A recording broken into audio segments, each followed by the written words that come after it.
really cool stuff that we just spoke about that I'm going to have to cut out of the show. so as not spoil it for other people. Yeah. So for those of you who, after the editing's done, it'll be just brand new. We just said a lot of really smart, really fun, cool shit about WandaVision. Yeah, just trust us. Us. You'll believe in us, and we'll recap it at some point. But we said brilliant things. Just know that we did. But we don't want to spoil it for you, so you're not going to get to hear any of that unless we do something special. So, anyways, hey everybody, how you doing? I'm here. I'm doing good. Can't complain too much, so I won't. Nice. Matt? Better than I deserve. I see you say stuff like that, but I don't believe it. Not that you aren't doing great, but just I believe that you deserve good things. So I don't know about that. I believe it in my heart of hearts. Have either of you watched A Million Ways to Die in the Old West?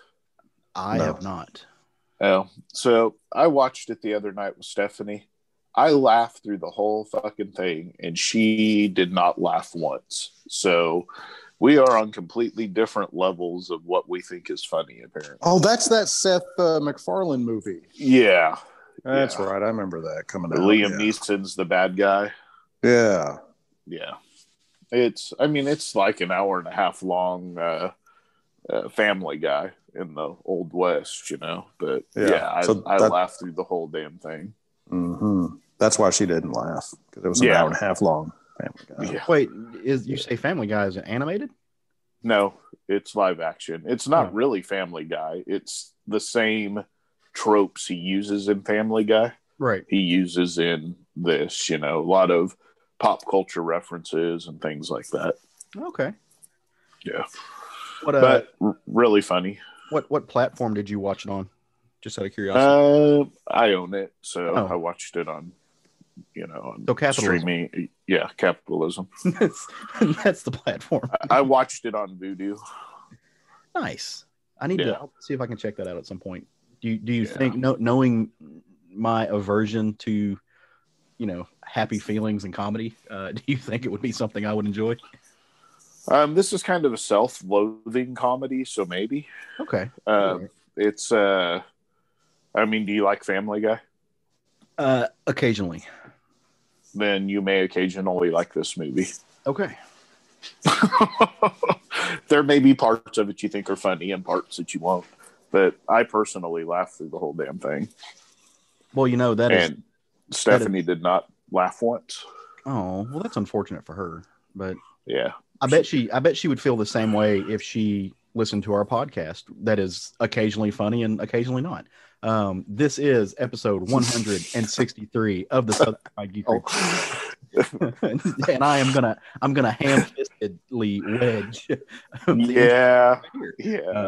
To see how that works. I am, as always, and happy to be back with my coffee, my brethren, and my comics, Caleb Alexander McKenzie. Matt Trogan. I'm Craig Lance. I always feel like I should put like a disclaimer there for the folks who are maybe new. That my last name is hyphenated. I'm not one of those weird people who just tells everybody my middle name. Like, it's just my first, my last name. But what are you saying about people that tell everybody their middle name? It's a little strange. I'm not gonna lie. It's a little. So should I start going by my first name? No, but you also don't tell. Absolutely. Stop, Caleb. Yes, he does. I'm gonna back this up. I agree with Matt, just out of fear of punching. I need you to edit that out and put some emphasis on that. Yeah. Absolutely. Yeah. Spoiler alert, I will not be going by my first name. So but I'll just be the weirdo going by my middle name. No. See, that's not weird. What I'm saying is who pronounce he's weird, Caleb, and he needs to change. I'm talking about the Billy Ray Cyruses of the world, which is Craig Lance now. Their middle and their last name. He's the same as Billy Ray Cyrus, and he needs to change it. No, I am not. I have never had a mullet in my life. When I had long hair, it was all evenly long. It's inconsequential. This got derailed quickly. As things do. They do. Well, it sounds like we're all in a good mood this week, and hopefully that's going to equate to some good conversation about some comics. Did you guys... Probably not. Oh, well, that's just... See, Matt, you're like the Zoloft bubble of comics. We're gonna intentionally take this show. One in strange places. Right. Well, let's drop some short stacks. So each week we get together, we talk about our funny books. This is a conversation show, so inevitably some things will get spoiled. And we apologize to you if that happens to you, but we put stuff in the show notes. We give you a fancy warning, all that good stuff. So you can't really be upset. Basically, it's my way of saying it's your fault. So don't get mad at anybody but yourself. Go find a mirror. The person you're seeing is that's who the fault lies. Yeah, we'll actually wait while you go read these comic books. We will. If you just we'll be here when you get back. Yeah, you push that little button and we'll stop talking, and it's for your convenience. But so we always start off with just little brief snippets of some stuff we read, just to kind of get the, it's like foreplay, really. It's just how you get the motor running. So we talk about 3 little books that we read, and I'll leave it up to Matt and Craig to decide who goes first on this. Go ahead, Matt. I went first last week. Okay, so my short stack. First up, I read from DC Comics Batman Black and White #2. And I believe the cover I have is a black and white Alex Ross. Now, he's not credited anywhere I can find in this book, but it has got to be his work. Of course, it's just, it's amazing. It looks great. But, these are fun. A lot of good stories in this one. And Tom King did one too. Then there's also, I read from DC. I went and read The Swamp Thing Future State. This is the one that Caleb had spoken about. Really like this story. Never read anything by Ram V. Mike Perkins, his art I was familiar with. And yep, he killed it. Colors June Chung, great. Really good story. Really like this one. Very interesting take on the Swamp Thing. That warms my heart. Unfortunately, it ends at issue 2. Could wish I could say the same for all the Future State stuff, but I have a feeling I'm wrong about that. No, they all ended issue 2. Oh, good. Thank God. For the thirdly, from Ablaze, issue #3 of the Cimmerian, the Frost Giant's Daughter. Written and art by Robin Wright. If I'm saying that name correctly, probably not. And yeah, it wrapped up just as strongly as it started and delivered in the middle as well. Artwork is great. Story was very well done. Really dug this interpretation of this story. Unfortunately, there ends the last good Conan book on the shelf. Until we get the next one. Yeah. That's the strongest. Like, I love the Ablaze stuff, but seriously, the Frost Giant's Daughter has been the strongest thing out of that. Oh, by a huge margin. It is so like ridiculous. I'm gonna end up buying the hardcovers just because I want this story in a hardcover on my shelf. Well, they did the hardcover for the first volume. Yeah. Yep. Yeah. I didn't know if you saw that or not. So I did. I actually was gonna buy it last week, but my local comic shop did not have a copy. Somebody had already bought it. I wonder who there's one on the shelf there. I saw it Wednesday. So maybe I just missed it. Yeah, it's on the back side of the shelf. Nice. Yeah. So I read issue #2 of Star Wars: The High Republic by Cavan Scott, Ario Anindito, and Mark Morales. I'm really enjoying where the story is going. We talked about issue 1. Issue 2, of course, just continues along the same path with her now being a full Jedi, and they are trying to save some people, and it's been a lot of fun. Sea of Sorrows #3 by IDW, Rick Dewick and Alex Cormick. I've talked about the first 2 issues of this, I believe. This continues to be a very, very well done, claustrophobic underwater horror show. And then Red Mother #12 by Boom Studios, Jeremy Hahn and Danny Luckert. This was actually the final issue in this series, and it wrapped up very well. You should pick up the first, I guess it'll be 2 volumes and probably maybe a hardback collected at some point, but you should pick it up and read it if you have not. Really enjoyed how it ended. Big facts. Yeah. congrats to that whole team, especially our buddy Jeremy Hahn. Yeah, it was solid. Yeah, a very good horror show, horror book, I guess I should say, and left you wanting more, as good stuff tends to do. Yeah, I was going to say, and it's not spoilery to say, but he left it kind of open-ended, which I thought was really cool. So, like, there's always a small, I don't know that he's like itching to come back here, but there's always a slim chance that he could come back and revisit this, which was that. Yep. I mean, that was a good take on it. Yep. So. Yep. Yeah, I really enjoyed that.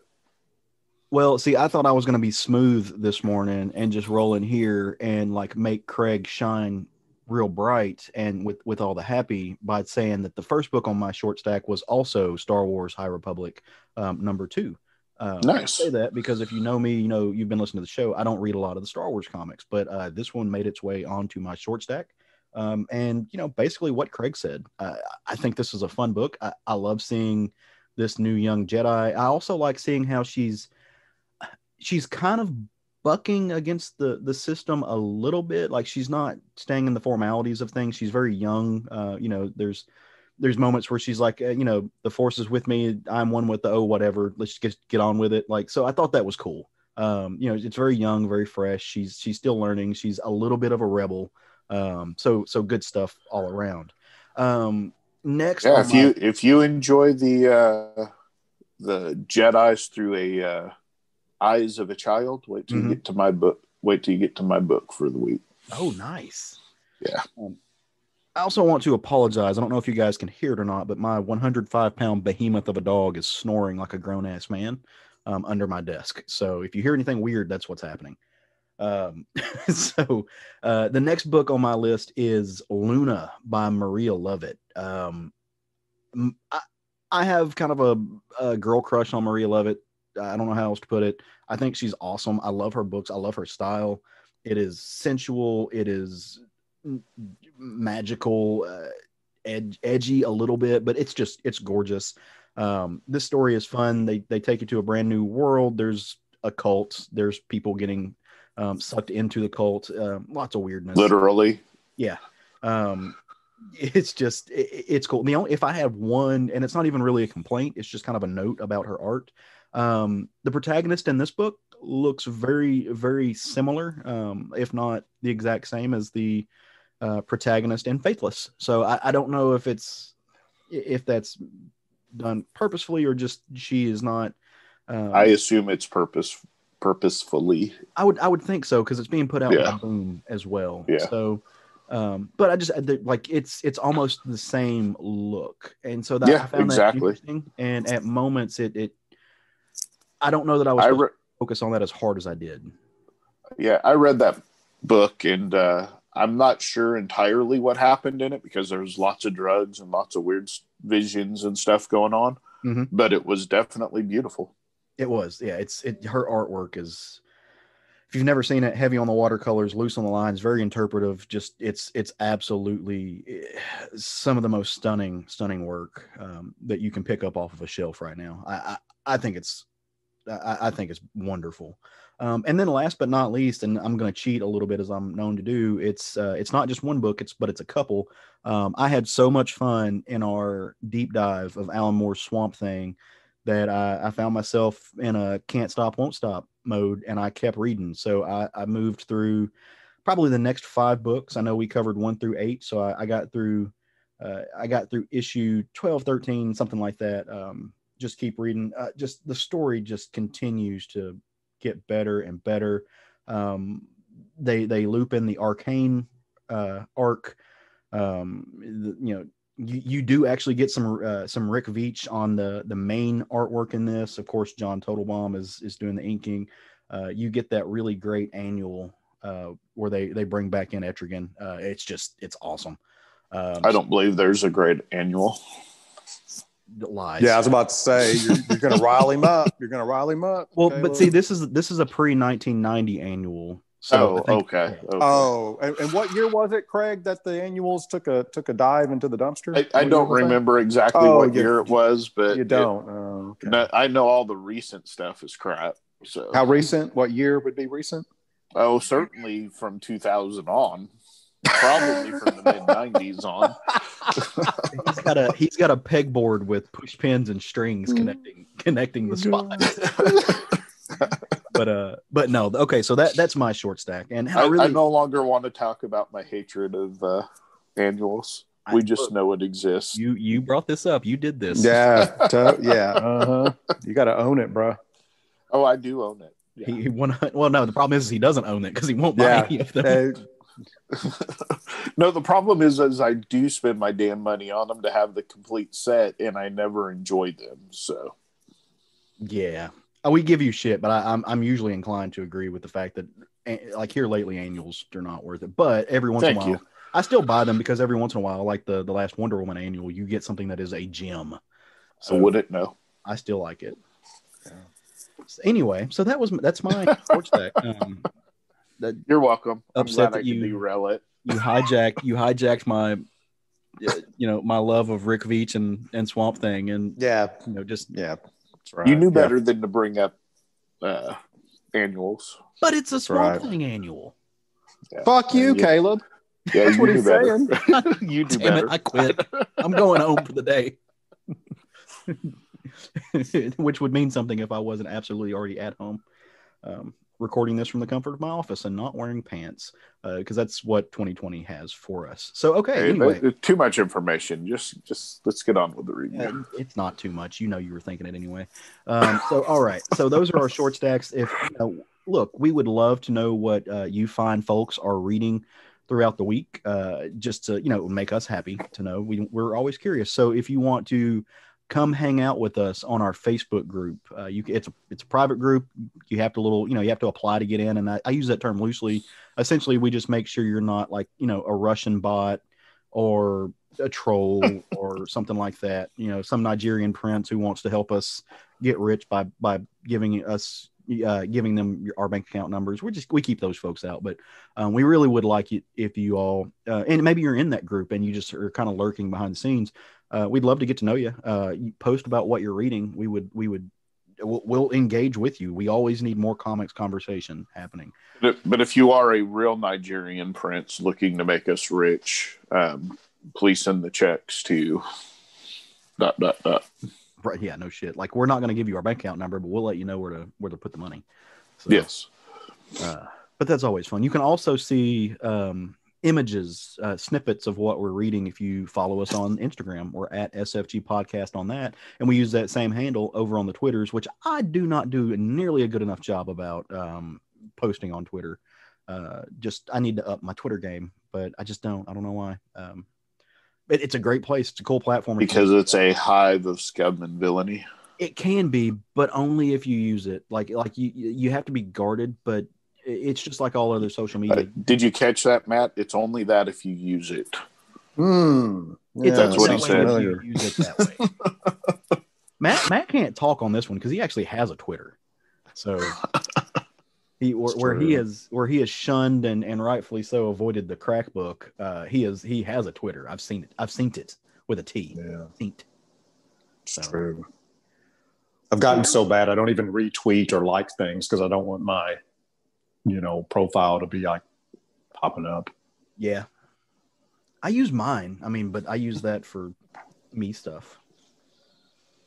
I need to do a better job about like keeping the SFG one going, but that's neither here nor there. Because comics, we read. You can still tweet us though. You can. Yeah, you can still reach us there. And that would make me more inclined to do things if it was actually somebody talking back. So that makes it sound sad and lonely. Depression. I'm going to go drink more coffee now. Anyway, all right. So we all got together this week. We put our little heads together. Not really because we're social distancing, but we decided on a comic book that we were going to read. And we were going to talk about on the show because that's fun, right? We all read the same thing. We all have different takes on it. Matt and Craig usually tell me how I'm wrong. It's a fun time. This week we did that. And then we realized that the comic we picked was $10 and that wasn't going to happen. So just because like nostalgia is fun, but we weren't going to spend $10 to revisit and go back down that highway. So we got together again. We did a double dose of putting our thinking caps on, looked at what was coming out this week, and not that it should have been the second pick, because honestly, it should have been the first pick in my opinion. But we decided to read issue 1 of a new book, a new mystery, a new adventure, if you will, by the creative team of Matt Kindt and Tyler and Hilary Jenkins. And that book's Fear Case #1. Good stuff all around. So before we get into the book, as always, I'm curious about what you guys think. How did the book treat you? Man, I really enjoyed it. I liked the story. I love Tyler Jenkins' art, and the colors were just absolutely fantastic. But I've loved his art since Peter Panzerfaust. Yep. And he did not disappoint. And, Matt Kindt doing any story is usually pretty decent. So. Yeah, it was. It's a good story.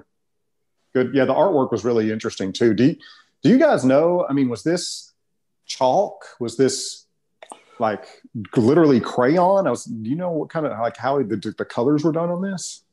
So it looked to me like it was watercolors, but I may be wrong. Well, Matt and Hilary, they're a married couple. They usually work as a team. They typically do watercolor. So like that was the same art team that did King of Nowhere, and they've also worked with Matt Kindt before on books like Black Badge, and they typically they do watercolor. If you'll notice, when they work with Matt Kindt, though, they lean a little bit heavier on Matt Kindt style than I think they do in other books that they've, like, there's a similar vein anyway. If you read books like Peter Panzerfaust, you can see it there. But if you read some of their other stuff that's not necessarily connected with Matt Kindt, they've branched out and done their own thing. But when they team up with Matt Kindt, they return to that like very heavy black line. And yeah, it does at times, especially with those muted colors, it does look chalky, but I still tend to think it's probably watercolor, although I would have to ask them. And maybe we should get them on the show to talk about it. I would be totally down for them being on the show. Oh, dude. But good luck with that. I convert. So here's the thing. And this is a humble brag 100%, but when you give artists money, they tend to talk to you more than if you don't give them money. And I've bought a page from them before. So Hilary, she chats up with me every once in a while on the grams. So I've got an in there. Maybe I can make it happen. Or maybe not. We'll see. I don't know. After last week, I'm not buying art. You should get busy on that. Yeah, as far as that, you can't beat yourself up over that. I don't want to talk about it. I'm bitter. Anyway, back to the thing that makes me happy. So Fear Case, this book, it was the hotness. So just in a nutshell, I'm going to try to break this down. You've got a team, and they're a Secret Service team who have been working on this, and it's very much kind of like a Starsky and Hutch vibe to it. One of them's the straight man, the other one's not got his. It doesn't seem like he's got everything else. He's a little bit of a loose cannon. They are working on a case, and they have got 3 weeks to finish solving it before it gets passed on to some new folks, and they don't quite know what to do with it, mainly because it's hard to get a leg in on where to start with this case. It's been around forever. This is the case that keeps getting passed on from new agents to new agents. There's lots of people, they spend about a year on it. When they don't solve it, they move on with their life. And it gets passed on. In some sense, it's kind of like a hazing ritual, except that this unsolved case really does have a root in reality. Like there are clues that keep this case open and going. And it centers around this box. There is for lack of a better term, it's a box, and it keeps popping up throughout history. And it is associated with some of the most terrible things you can imagine. We're talking, the ancient Aztecs and the massive beheadings. We're talking about assassinations, world wars. There's a connection to Nazis. There's a connection to, modern American cults. And it keeps kind of coming back and circulating and making its mark. Well, these guys have followed it, and these guys have actually gotten fairly close in some sense to it. They've traced it up to California, where they're currently working, and they're very close. But the problem is that with the mythology of this case, it gets given to a person, and that person is told to give it to the person they hate the most, or it'll make its way to the person that they loved the most. And if they open it, they'll die. And they've got 3 days. You've got a 72-hour window. So these guys are often like 4 or 5 days behind, and they're often trying to play catch up, and it's not working. But they're close. They've actually tracked it down to a family. And this family's not, you don't know a lot about them. They've got their stuff together in some sense, but there's a history there. It's a mom. And the mom has a little girl. They live out in a fairly swank, like suburb in Cali. And the officers are just going to go, and they don't know what they're going to find, but they're going to go inspect this house. But they get there and they see blood spatter everywhere. And they realize very, very quickly that, they're approaching a crime scene. As they walk in the house, it's gore. There are, human organs sitting up on a counter. And there's just the most macabre stuff around. Of course, they draw their guns and they call for backup, but then they find a little girl, and the little girl, she's covered in blood, and she's just like, my mommy, and she, so they like, okay, where's mommy at? And they find mommy out in a pool, and she's holding a stake, or at least what looks like a stake, or some type of dagger. It's a very, very old artifact, and she's in a pool, and she's surrounded by blood. And she starts telling these officers, she's like, I don't remember what happened. I don't remember the last couple of days. My ex-boyfriend showed up, and, he was kind of a bad dude. He was associated with some gangs, some drug life. I was in law school, which, hey, respect to that. I know that struggle. So I didn't want to get wrapped up in all these crimes. And so I tossed him to the curb, but he shows up at my house with this bag, and it's got this box in it. And he says something about 3 days. I don't know. I opened it up to see what was in it, and I don't remember anything else. I kept having these nightmares about killing him, but I didn't think it was real. And then I just woke up here now, and I'm with you guys. So, I'll let Matt and Craig fill in any spots that they think need to be filled in, but I want to leave this open-ended because it's a mystery. And I think that there are parts about this book that you really don't understand, or you won't really connect the dots until the end of it, because it's Matt Kindt writing a mystery. But it was a fun read, and it really is just this. Yes, it's formulaic, but it's smartly formulaic, and there are some really, really gratifying elements of like building up the expectation of what you think is going to happen with a book like this.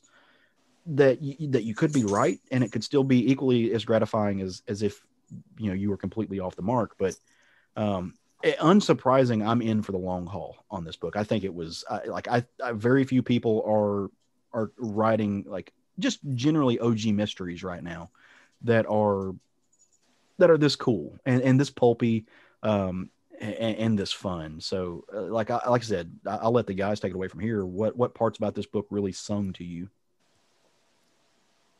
Craig, you want to go? I really thought that there was kind of this Ring vibe. Somebody asked me to describe this. I would say it would be the Ring meets Pandora's box. The scene where they find her husband I think it was the basement, is just horrific.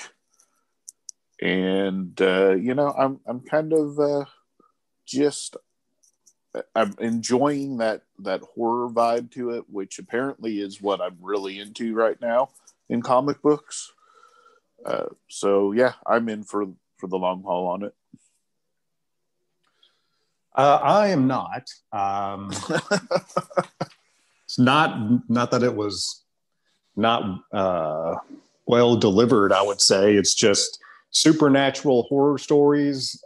Very few of them appeal to me. If this had been a straight up pulp detective story, I would be full on board. But since there's a magic box, I'm like, no, thank you. Next. I mean, I understand that, and I get that, but like, it reminds me of like season 1 of True Detective, where there is a magic box, and there is like this otherworldly quality to it. In True Detective, it was more so the connection to like the King in Yellow and like the Lovecraftian elements, and that was always sitting there in the background. But the magic of it didn't excuse the fact that it was like very, very human people who were doing these very human things and committing these like heinous crimes. And in some sense, yes, it's excused by like the influence of whatever otherworldly elements, but it's still like real detectives like hunting these things down. And so that's kind of the vibe I got from that. And a lot of that I can say, having read Matt Kindt's work, like I know he's very influenced by books like The Maltese Falcon, which, in The Maltese Falcon, the actual Maltese Falcon doesn't necessarily play a role. It's more of just a mechanical device that all these characters send around, and like the crimes they commit are connected to it, but it's not actually an important thing to the book. Like it could have been literally any other artifact and it would have been fine. So I think that's some of it. Well, that can't be the case in this story because literally the artifact is causing people to kill people. Right. No, it isn't over. It overcomes them. But I think that's going to be, I don't know, because I read books like Mind Management by Matt Kindt, and I know that he dabbles, like he does bring the supernatural element to it. But usually it's more of a device. So I don't know. I could be completely wrong, and it could go full on Lovecraftian horror. But I really think at the end of the day, you're going to just get these very human, very real guys left with this thing in their lap, so to speak. This mystery. So Matt, is it just the combination of the supernatural with a detective style story that you dislike, or it's the combination of the two? Yeah, probably. I mean, I'll make the comparison. A story each and every time I've ever been given, say, a supernatural war story, immediately I'm turned off. Immediately. Oh, one of the best werewolf movie or books I ever read was, and I can't think of the name of it, but it was a werewolf in the Vietnam War. Yeah, see, I cannot do supernatural war stories either. That combination is just a big dud for me. But you'll do supernatural on its own, just not in a detective or war setting type thing. It's just the setting it's in, maybe. War, definitely. Detective, maybe. I mean, I'm not. Okay. War stories have a special place for me. Gotcha. I mean, fair. And, that whole thing. I'm the same way about that's. I have a hard time with Captain America sometimes when they. I was going to say that's. Yeah. I was going to ask you specifically about Captain America. Yeah, his place in the world wars, I have a real hard time with. Same with Wolverine, I assume. Yeah. If you put Wolverine, there was a pause there. Well, there a choice was made. It depends on if you go back and you're telling a war story with Wolverine before he had his metal claws, for example. Yeah. That I like to read. Okay. But the more supernatural, super fantastical stuff you put in a war story, the more my interest is going to be diminished. Well, I mean, at the heart of a lot of supernatural stories, it's an investigation. It may not be an actual detective or, in this case, Secret Service, but in a lot of, I compared this to The Ring. Well, that entire movie is her investigating what happened. Yeah, I'm not. Hey, don't try to make sense out of my hang up here. Okay, no, I'm just trying to get a feel. That's all, man.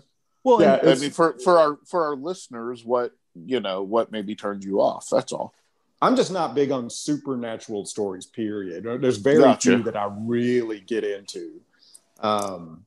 It's just very few that I really get into. I've tried. I've read a bunch of Cullen Bunn stuff. Mm-hmm. Yeah, he's one of the more prolific, and I've stuck through a lot of his series. None of them I can say were bad that I stuck with, but I'm just not invested in them. So didn't love Six Gun? Couldn't get into it. Okay, all right, fair. Didn't finish that one. That's one I didn't finish. Yeah. Like I did Cold Spots. I did Bone Parish. Bone Parish I liked a little bit more because it had the crime element to it, the drug crime element to it. Right. But yeah, it's just a personal taste thing. It's not okay. Yeah, I mean that's fair. Just trying to give our listeners a little bit of a reasoning there. Why. But all of those series you just named by Colin Bunn, I happen to actually love. Same. So yeah, so it's strictly a taste thing. I can get behind that. But I do kind of know. I kind of know where Matt's coming from when it comes to like the war element of Supernatural, and it depends on how it's done. Like there's some really good versions of that. I'm actually curious because we haven't spoken about that. Like when you read some of the old BPRD stuff. There's that you're dealing with supernatural elements in World War II and like the Nazism that Mignola. I think I always mispronounce it. But that's I could see that being different because that is more of a like on the outskirts of the war, right? The supernatural kind of like first. It would be like saying that Raiders of the Lost Ark is a war story because it has Nazis in it. That was going to be my next example is the Indiana Jones stuff where that like the occultism of the Nazis really does play into that. And so I was wondering, like how does that sit in your brain? And literally it's just a taste thing. But like, what do you think? Well, so yeah, now that I can do, that I can enjoy because the Nazis were full on into that stuff. Yeah. That was a big, but I'm talking about like if you've got let's say you're telling the story of the Battle of the Bulge, and then you put a ghost story in the middle of that, or you put a superhero in the battle. Oh, I'm sure there were some ghost stories in the middle of the Battle of the Bulge. Yeah. It just, that's what I just it was definitely a horror story. Oh, for sure. But no, I get what you're saying. And on those lines to what you just said, Craig, my whole hang up is war is as horrific as it can get, basically. Yeah. And so when you put a ghost story in the middle of the like that, you don't need to make it more horrific. It just comes across as lazy to me, and you don't appreciate what your setting of your story actually is. Well, in some ways, though, aren't all horror stories, supernatural or otherwise, aren't they all a reflection on the actual horror of real life? No, you don't think so? No, see, I do. And I've always thought that way. You read a horror story, and in some way, it's always depending on if it's boils down to a fear of murder or of loss, of death. I always think that there's some. So what you're saying is Jason and Michael, they represent the morality of the world, bringing justice to people that are having premarital sex and drinking and doing drugs. Well, I mean, so with that, there is a moralism there. It is a fear of if you break these, Judeo-Christian norms, that bad things will happen to you. But I mean, you get back to the emphasis of Jason and the thing that brought that into the world. There's a fear of mothers killing their children or mothers allowing their children to die. Basically, infanticide. There's a fear of child death there that really ropes into that and what happens and what haunts people long after they're gone. So, and I'm not saying that it's overt or even like it is the key thing that you should pick up from those. Yeah, I don't want to derail our conversation, but that had nothing to do with infanticide. Yeah. I think the words you're looking for is hard disagree, Craig. Yeah, I mean, it's actually the complete opposite of that. She was angry because her child was killed, not because she killed her child.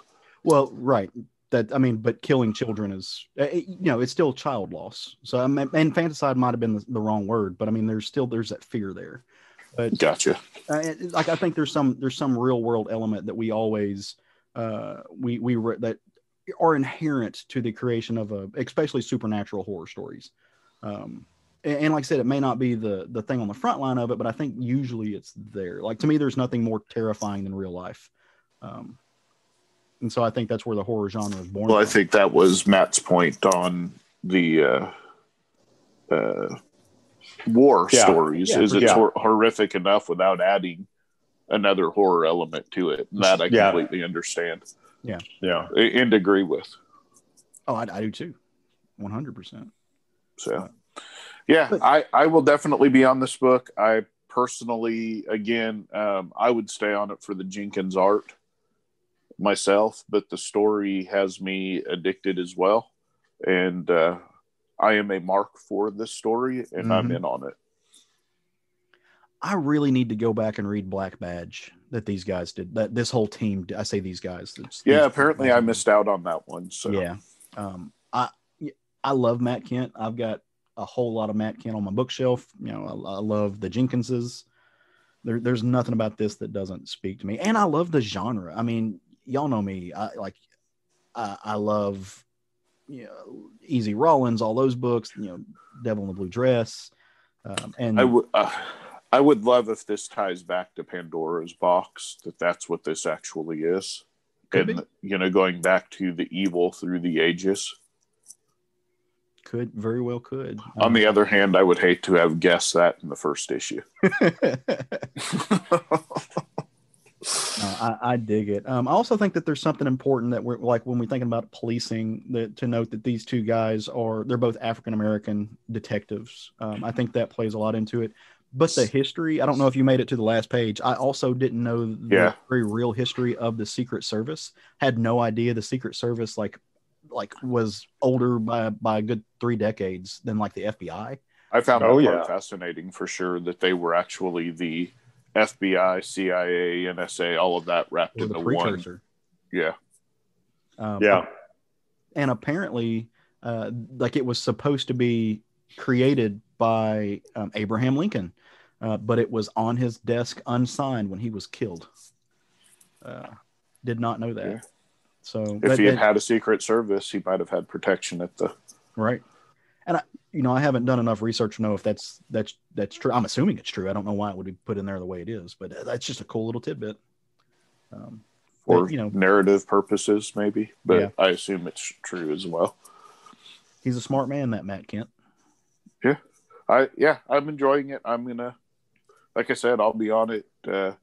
If you like horror, you like detective, and you like that kind of loose but heavy lines, if that makes sense, with some watercolor look to it, yeah, this book's for you. Big old facts. I'm assuming you guys read the physical copy. I did. No, I had to get it digital. That local shop didn't have any. Yeah, somehow I didn't get this put on my my pull list, so I also picked it up off Comixology. I read it physical. Jelly. I just run the show by saying jelly. So I mean, we're just going to ignore you and wait for you to go on to the next part here. Well, I mean, I'm ready to move on. Tell me, one of y'all speak on it. Tell me something you read this week. Matt, you went first on the short stack. You want to go first here? Yeah, I went back and read something from the past. Have either one of you ever read Hard Boiled from Dark Horse, the book that came out in the early 90s by Frank Miller and Jeff Darrow? I have not, and I've been meaning to, but I have not. So I've been meaning to read this for years. I didn't know anything about it other than what I had seen. The images, that is. Not what I had expected. So I expected this to be in the vein of Sin City. This came out around the same time as Sin City. So I thought, okay, this is another one of Frank Miller's, crime stories. No, that's not what this is. Hard Boiled is not about hard-boiled detective, as like even the cover and the imagery would lead you to believe. This was like psychedelic futurism. Jeff Darrow over-delivered on this book, as he tends to do anyway. But his artwork on this book is something to behold. It's in an oversized format, and this is one of those cases where the oversized format is used to the nth degree because of Jeff Darrow's work. It's looking at these pages some of the detail and the line work in these pages it's mind-boggling. I would love to know the amount of time he spent on some of these pages. It is insane, the amount of detail. And I don't mean detail as in like Todd McFarlane detail. I mean the itty bitty things that he draws within a huge spread. The little bitty wires, the little bitty pieces of machinery, the individual pieces of litter on the streets, each individual character on the panel in the background. It's crazy the amount of work he put into this book. Turns out, again, it's not a hard-boiled detective story. This is like a mixture of RoboCop and The Fifth Element, maybe.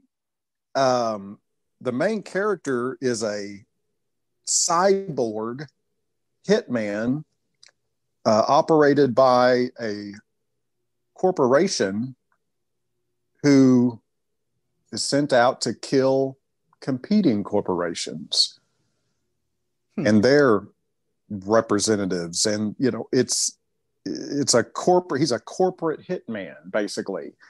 Now, his consciousness has been wiped out and reprogrammed. He thinks has a benign profession. He thinks he has a benign profession, depending on what part of the book, what profession that is. At one point, he thinks he's a tax investigator. Another time, he thinks he's an insurance adjuster. Meanwhile, he is violently murdering people in very gory detail. And the whole time, he's like, name so-and-so, tax collector. He has no concept of the violence that he's even committing in this book. I highly recommend reading this. This is anything but a heavy dialogue book. The dialogue is very sparsely used. Mm-hmm. Any words that are in this book are there to just do the job. You're not a lot of long soliloquies, not some unnecessary reading. You're going to be doing this. You're buying this book because Jeff Darrow is telling the story, not because Frank Miller's dialogue is. The story is in the pictures in this book. There are pages and pages where there is no words at all. Very interesting experience reading this. And Jeff Darrow really forces you to slow down and look at each page because there is so much work on each page. I cannot overstate that. Wow. It is really something to see. I got what I was not expecting in any way, shape, or form out of this book. Well, Matt, I gotta ask on that note. Have you read much of Jeff Darrow's work before? Not much. I'm familiar with, but yeah, I mean, not much. So I haven't read a lot of what he does. Okay, so I was going to say it's surprising to me from a Frank Miller aspect that there's not a lot of dialogue because Frank Miller. But Darrow, exactly. Yeah, Jeff Darrow. If you go back and you read his books like Shaolin Cowboy, that's almost completely silent. So there are a few people working in comics who, especially modern comics, who are making these silent books or who are telling these silent stories that are as coherent and cohesive as Jeff Darrow, because like I said, Shaolin Cowboy I think has got maybe 4 words in the entire book, and it's an incredible story with a ton of nuance, a lot of depth. It packs an emotional gut punch. So like Jeff Darrow is almost tailor made to make a book like this. I can only assume that's why Frank Miller picked him out. Also, his work on like if you really want some fun times, go read his Big Guy and Rusty book. That's a lot of fun. But no, like I haven't read this, but being a fan of Darrow, like the amount of texture, the amount of detail that he puts into every single panel, much less page, it's just he gave rise to folks like Scroshy, who are doing work, and just the amount of little lines in their style, it's otherworldly almost. Like it's just so much fun to look at. Yeah, it's incredible. book is incredible to look at. I will have to pick that up. I, have never read a synopsis of it. I'm aware of it, but I would have assumed a detective story as well. Yeah, that's full on. That's what I thought I was going into when I read like this. a crime noir type thing is what I would have expected. Yeah, hard boiled. What else would you expect with a name like that? Yeah, would have expected Humphrey Bogart to be solving mysteries. Yeah. So yeah, that's awesome, man. I'm gonna have to pick that up. Needs it. So you ready for me to go on? I was born ready, boo. Mm-hmm. I'm going to talk about the High Republic Adventures, issue number 1 by IDW, written by Daniel Jose Older, and arts by Harvey Tolibao, colors by Rebecca Nalta, and letters by Jake M. Wood. So the IDW Star Wars books, the Adventures, are generally written for young adult readers. And I haven't really been drawn into most of these books, but with this being the High Republic, I was interested in where they were going with it, and I was not disappointed. So after an attack by the marauding pirate-like group, the Nihil, Balanik City on the planet of Tiramat 4 is on fire with more space debris streaking towards the planet. Jedi Masters Trobin Buck and Yoda must rescue the city with just themselves and a group of Padawans being the only ones nearby. Yoda and Trobon Buck take on the larger pieces of debris, leaving the Padawans to take care of the smaller pieces while trying to get the citizens to safety. The only problem is the citizens don't trust the Force or the Jedi. So once this, one of the citizens, a child named Kriz, has been hiding her affinity for the Force, and when a large piece of debris is about to hit, she uses the Force to stop it, revealing herself to the rest of the city and making her an outcast. Fortunately for her, the Padawans are nearby, Lowell, Farzel, and Court, and they help her stop the debris, but when they demand the use of local transports to help with the evacuation of the city, the citizens of Trimat turn on them, and the book ends with the Padawan surrounded by a large group of armed citizens. It was really cool to see Yoda in action in this book as a Jedi Master out actually doing stuff, not sitting on the council, which was alluded to in issue number 1 of the main Star Wars High Republic book. The art in this is very, very good. I am not familiar with Harvey Talibao's work, but other than Yoda, which is a character we're all familiar with, Yoda's a little off, but all of the stuff that is his own design is just absolutely beautiful.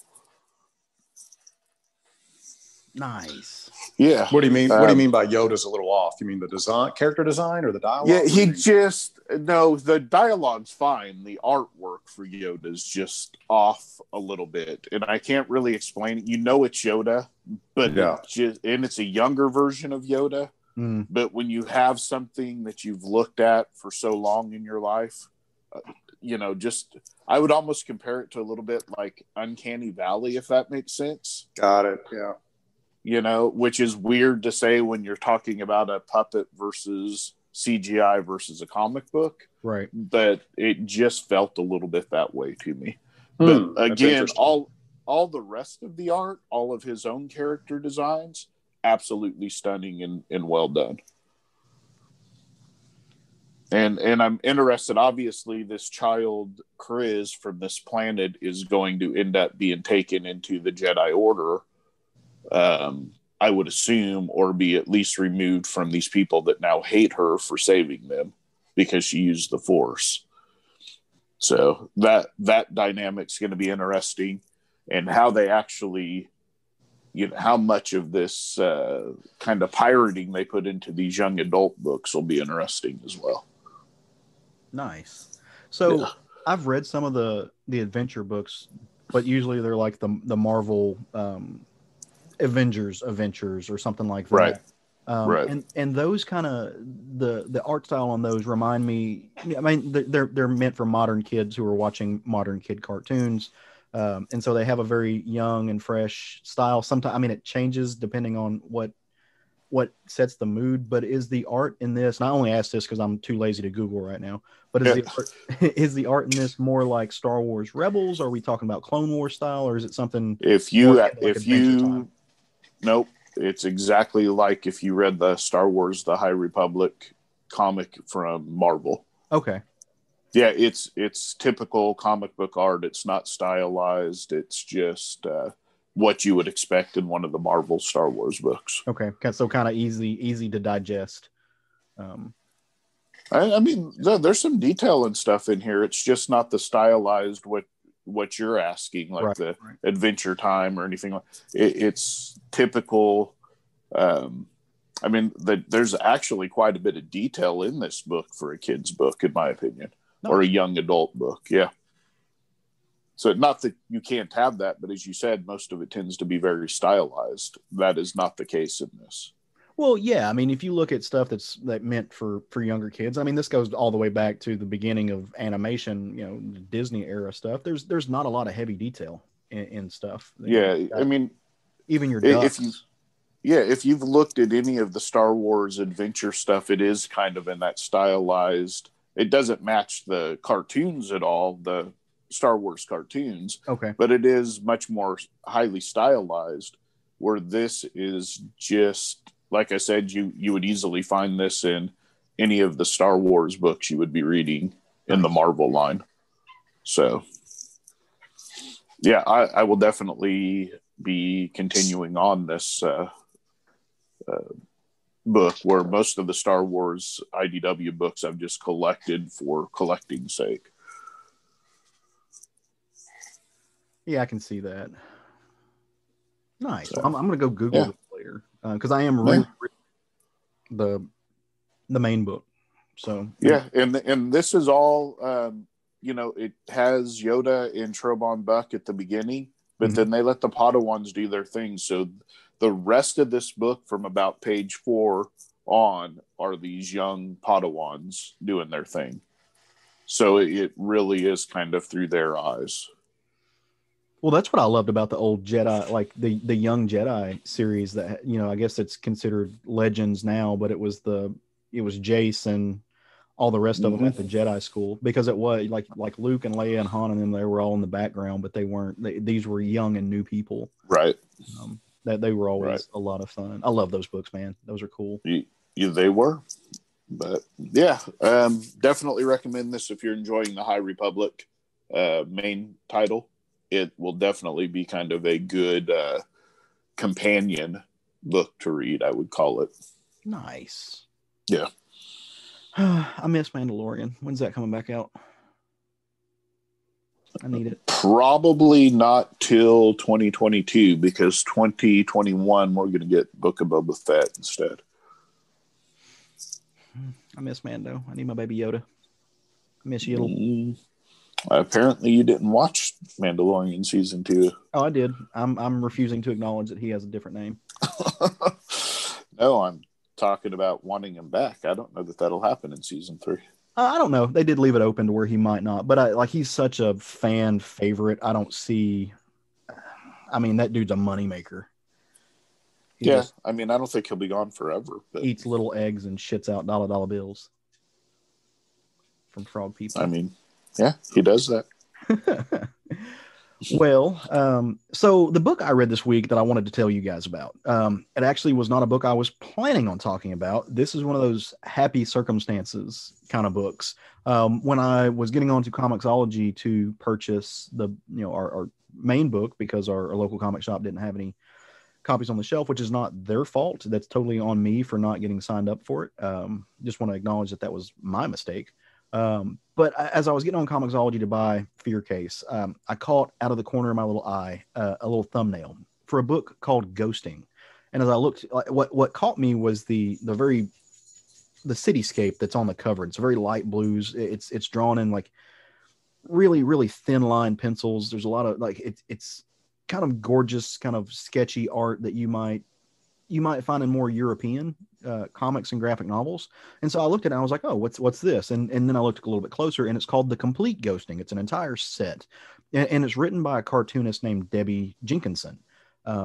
Even more things that made me happy is you get the entire story, which is a not a small story, for $8. So what we would usually like little over double what we would usually pay for like a 28-page comic, and this book has well over 100 pages. Like normally you would pay like $20 for this, and it's on Comixology for $8. And so I was like, oh, like I happen to have $8 that I can spare on this thing, so let me check it out. And I did, and it was delightful. I was thoroughly entertained. I was very surprised, and apparently the theme for this week, we were all kind of looking for mystery stories. We were looking for detective stories, because that's a little bit of what this is. So the story is set in Dublin, and it's about this guy named Steve.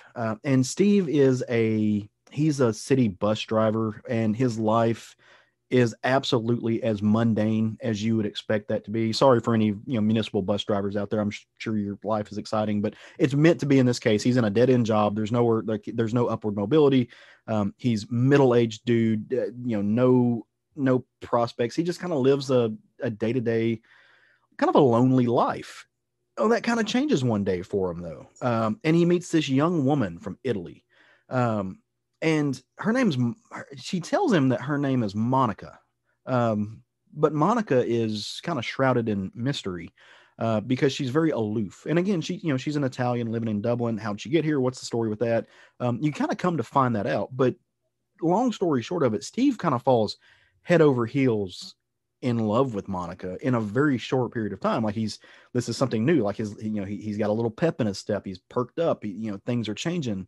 His attitude, his outlook on life is completely kind of morphed by just her presence. And things are looking up for the first time ever. But then Monica disappears one day. And he's telling all of his friends, like, he can't find her over the weekend. She's not answering the phone calls. He's gone by her place, but nobody's there. He doesn't want to use his spare key and seem weird if she's just not talking to him. And, all of his coworkers, one of them is a guy who thinks he's way more suave than he actually is. He's that douchebag who wears like Top Gun glasses inside a dark room just because he thinks it makes him look cool. He's like, nah, Steve, like, you got what's called ghosted. She totally just, she got what she wanted from you. You're really a loser. Your life wasn't actually going anywhere, and she ditched you because why? I mean, to be fair, why wouldn't she? You're not doing anything cool, or going any places, and this just kind of breaks Steve-O. Our buddy just like this sinks him down in the dump, but something doesn't feel right about it. He really doesn't think Monica is this kind of person. At least she didn't seem to be. I mean, yeah, she was always a little bit guarded. She was always, she wouldn't really talk about her past. There was always something about her, but for her just to up and disappear, it doesn't sit right with him. And then you start thinking about all kinds of the bad things that could happen. In Ireland, something like 9,000, or I guess just in Dublin alone, maybe, I'm not sure what the statistics are, but they mention it. Something like 9,000 women go disappear every year, like human trafficking, all of these other things. Like, he starts thinking about all of these terrible events that could take place. And of course, he has nothing but time to think about these things, right? Like, as he's driving his city bus. And of course, that's where they met. So as he's doing his job and he's driving the city bus going all around Dublin, he is constantly like thinking back to the first time that they met, her first coming onto the bus, and all of these people that were there, and these interesting stories that the people who are just regular common folk around Dublin have, and adds a lot of texture and a lot of richness to the story. And so one day he's just like, no, like, this isn't right. Like, let me go start retracing our steps together. And he does. So he starts going through the city, and going through his own past, looking for clues about things that might happen. and he knows where her hometown was in Italy because he remembers a conversation that he has about it. And he goes to her apartment finally, and he uses his key, and he gets in, and he finds a photograph. Like everything's gone in there, like she's just up and moved, she's disappeared. But there's a photograph that was kind of, fell off a table somewhere to the side, and it's a picture of a building in her hometown in Italy. So he just like, screw it, I'm going to take a week off. I haven't taken a vacation this year. I'm going to go to Italy. I'm going to go see if I can't track this down, find her family, like see what's up, because something is wrong here. And he does. He goes to Italy, and eventually, after he moves around, he finds the building that was there, and he starts talking to people, and nobody knows her, but somebody recognizes the man that she's in the picture with, which is much older than her, and it turns out it's her dad. And that's where the mystery of this story really unfolds. Apparently her dad, and I don't want to ruin the absolute end of this story because it's $8 and it's fun, and it'll take you like a good 45 minutes to read, and you'll enjoy it. So you should go totally get this. But her dad was somebody of import in a town. He was a CEO of kind of an oil company or something that had some wrong choices were made, and there were some effects on the environment, and maybe some criminal liability that came up, that she was put in a position of either getting her father in trouble or lying about it and just being a bad person. So she ran, and this mystery followed her to Dublin, and she had to disappear again, for her own sake and for the sake of some folks that she loved, none the least of which is our buddy Steve-O. And it put her in an interesting moral quandary, so to speak. Did she make the right choice? Who knows? It's chasing her, literally. It's almost like a witness protection mafia situation. People want to hurt her because of what she did. Everybody's abandoned her, and she can't even start a new life. The artwork in this, if you are, I tried to find a place in my brain to really connect this. It reminds me a little bit of Craig Thompson. So if you're a fan of books like Blankets, you might like this. Some of the cityscapes are a little Stephen Appleby-ish. And I spoke about that book last year. But it's all very loose cartoons. But the cities are just, even in the small space there, you get these beautiful views, like bird's eye view of like downtown Dublin, and the roads and the buildings, and the architecture. And even though it is done in like I said, a very Craig Thompson-esque, like thin line, something you might find from Fantagraphics or Drawn and Quarterly, there's a lot of detail pumped into here. It sets up these beautiful, just gorgeous views of this small metropolitan area, but not like the things that you would normally see, but just like everyday life. And I thought it was really fun. I thought it was really cool. It both blends mundaneness and mystery. There are some aspects about the world at large that are thrown into this. One of Steve-O's counterparts, one of his coworkers, is this guy living in Dublin who's working to save money to bring his wife over. And I'm not sure it ever says what country she's from, but she's from a country where Boko Haram is like blowing buildings and school children up.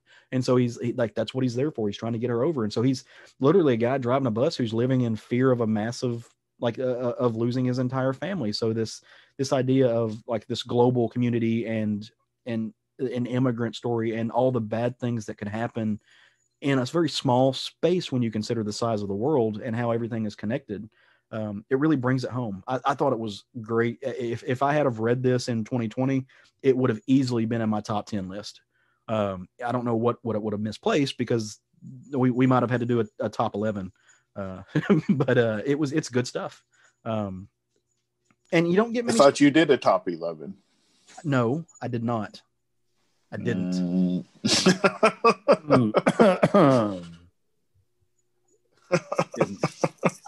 I'm standing solidly on my did not ground. I might have mentioned the book that almost made it, but there you go. Did you see that? Did you see that? Yeah, I do. He might have. We didn't sign might agreements. have. That almost did. just no. But it would have been. You don't see that many comics set in Ireland. I think the last one I read was the Bog Bodies by Declan Shelby. So it was cool to kind of see Ireland displayed this way. It was neat. I liked it. Interesting. One of those neat little slice of life books. Again, saddled with detectives, like an amateur detective and mystery and love and amour and Italy. Love. I really just want to be. I just want to be European real bad. Can borrow Craig's beret. I can't do that beret the justice that Craig does it though. Craig. Well, then you'll never be European. You're always just going to be a wannabe. No, I'm just a guy with a baguette. It's just that's such as this is my life. So, good books all around though. I've got to go read both of those that you mentioned. I have not. Mine was the best. Yeah, something like that. Just smile and nod, Craig. That's all we can do. And he can't see us because that's how podcast works. So he's just going to always assume that we're smiling and nodding. Exactly. Of course I cannot imagine anything else ever happening. That's right. Well, guys, good books all around. But there's new stuff coming out next week, right? New stuff. Generally, there is. We lived through a very sad and dark portion of our lives this past year where we got to understand what it felt like when new stuff didn't come out. We did. We absolutely did. Yeah. Thanks for bringing that up. I didn't like it at all. Well, speaking of not a whole lot of new stuff coming out, I mean, I feel like it's been that way for like 6 weeks now. See, I feel like it's been that way, but then I go pick up my books and the price tag is more than what I assumed it was going to be. Yeah. So you're buying a lot of books you aren't reading, aren't you? No, I read everything. My stack has been light for a couple of months now, real light. I think one of my things is like there's still a lot of ongoing books that I'm still on that I don't talk like. It seems that way, but there's not been a lot of new number ones that have really grabbed my attention. But I mean, hell, I brought home 12 or 13 books last week. And I was surprised because I didn't think it was going to be that way. But I guess it does be that way sometimes. It does. Well, what are y'all bringing home this next week? I want to hear about it. Matt, what do you got? Well, I'm, of course, again, we're on the subject of Finn. The big surprise hit for me that I'm really looking forward to is from Marvel, Taskmaster #3 from Jed MacKay and Alessandro Vitti and Valero. I'm not going to try to pronounce that last name. I love this book. I love this book like I can't believe I do. So I can't wait for this issue to come out. There's only 5 of these. It's a 5-issue series. So, but I'll tell you what, this has really I'm going to be looking out for Jed MacKay and his work moving forward. Yeah. I've read the first issue and I honestly forgot to pick up the second issue because it's not on my pull list, but I intend to get the second and third this week. Second one's still on the shelf, so you can still get it. Awesome. I figured it would be. It's hilarious. It's so much better than it has any right to be. I couldn't believe how good this book was. That scene with Hyperion. Oh yeah, it's great. I mean, it's funny and it delivers, dramatically too. I mean, it's a compelling book on top of having some really funny dialogue. It's not just a straight up comedy book. I want to make sure and say that. Yeah, but it's still really funny. Yeah, it is laugh out loud funny. Well, before we move on, Craig, I need to go check the previews magazine, but I saw that Jed MacKay actually does have a new series coming out in the latest previews catalog, and I will. So do we have to wait for you while you check the previews? I'm not going to. Okay. That'll be a tonight thing when I'm drinking. Oh, okay. And watching football. I mean, there is a football game on tonight. Sport ball. I am going to pick up a book called Radiant Black. Issue #1. I'm picking this up mainly because Kyle Higgins is writing it. This is from Image Comics. The kind of synopsis of it here is that Nathan Burnett has just turned 30 and things aren't great. I feel that, brother. He's working at 2 jobs. His credit card debt is piling up and his only move is moving back home with his parents. But when Nathan discovers and unlocks the ethereal cosmic radiant, he's given the power to radically change his fortunes. So there you go. Everybody should unlock their ethereal cosmic radiant so you can open up your fortunes. I read about this, when this was announced. Apparently, essentially what he's doing is he's taking his success on the Power Rangers book and turning it into a creator-owned series. Yeah, I've heard that the Power Rangers book has been fantastic. Not that it's not a book for me, but I've heard wonderful things about it. So so if you're happen to be a fan of that, then this one is highly recommended according to the sources. Actually, in this synopsis, it actually says that it's for fans of Invincible and the Mighty Morphin Power Rangers. Yeah, our buddies Arnie and Jerry both really like that book. Mike does too. I've read a lot of Kyle Higgins stuff, and I've liked all his stuff. I really liked Cowl years ago, and Cowl, I really dug that book. I loved it too. Yeah. Is it Higgins who's doing the new Ultraman book at Marvel? I'm still reading. It is. Yeah, it is. I didn't think I would stay on that, and I have been. I've been enjoying it. He really is good with these type of properties. Yeah, it seems to me that he really enjoys the Japanese pop culture movies from the 60s, 70s, that era. So, yeah. Well, all right. Well, it is my turn. So, as Craig mentioned tonight, if you're, you probably aren't going to listen to this till tomorrow, but just in case you do spend your Sunday afternoon listening to this, tonight is the Super Bowl.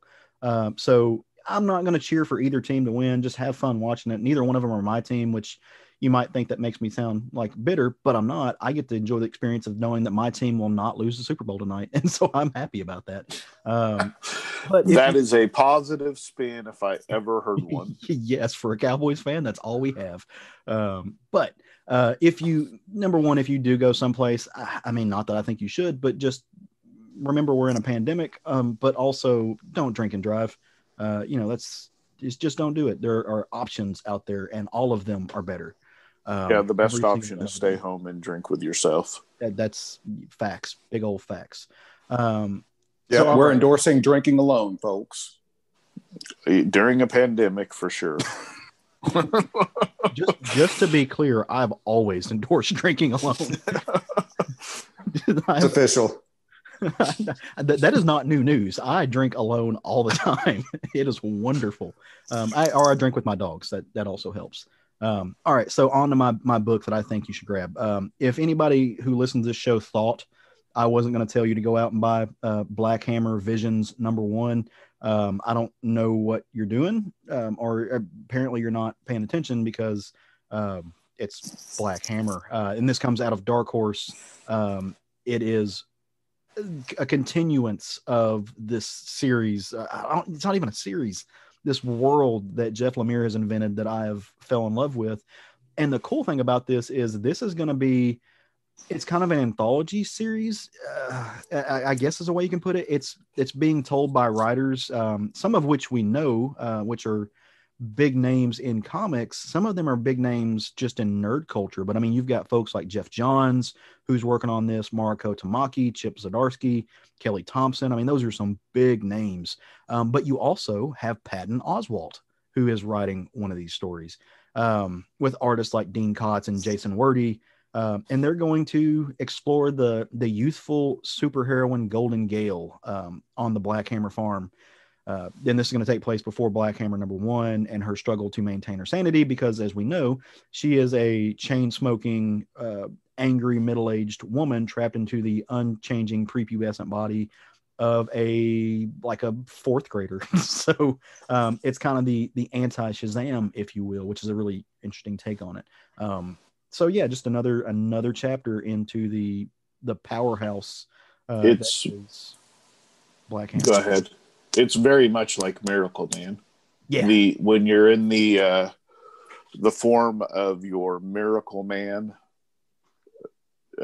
you age in that form, and when you're not, you age in your human form. and it's that same take on it. Dude, this whole thing has been Jeff Lemire's love letter to early superhero comics, and it's just like this is like going to go down as like an all-timer for him. I have no doubt. So I certainly feel that way about the Black Hammer main title series. I have felt a little like overwhelmed by all the side titles.